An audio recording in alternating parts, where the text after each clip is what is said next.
Everyone's talking about AI agents like they're magic. They're not. An agent is just a loop. The model asks for a tool, your code runs it, you hand the result back, and it decides what to do next. No LangChain, no framework. In the next few minutes, we'll build a working agent in about 100 lines of plain Python. Let's go. First, the boring part. Out of the way fast. We load our API key from a .env file, create the client, and pick a model. That's it. If you've used any API before, this is nothing new. Here's the thing nobody tells you. The agent's tools, its hands, are just plain Python functions. This one's a calculator. It takes a string, evaluates it, returns a string. There is no magic here. It's the same function you'd write on day one.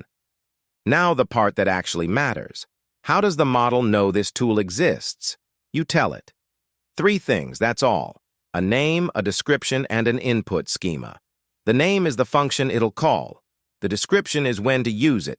This is basically a prompt, so write it well. And the schema is the shape of the arguments. That's the entire contract between you and the model. Get this right, and everything else falls into place. And here's the heart of the whole thing. The agent loop. We send the conversation to the model. If it answers directly, we're done. But if it wants a tool, it stops and tells us, call the calculator with this. So we run it ourselves, package the result, and send it right back. Then we loop. The model sees the result and decides again. That cycle, decide, run, feedback, repeat, is what makes it an agent instead of a chatbot. That's literally all there is to it. Let's run it. We ask a math question. Watch, the model doesn't try to do the math itself. It calls our calculator, gets the real answer, and reports back.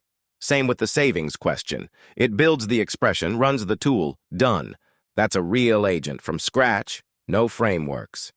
In the next episode, we give it memory, so it remembers across turns, and then a second tool, so it has to choose between them. Code's in the description. Subscribe so you don't miss part 2.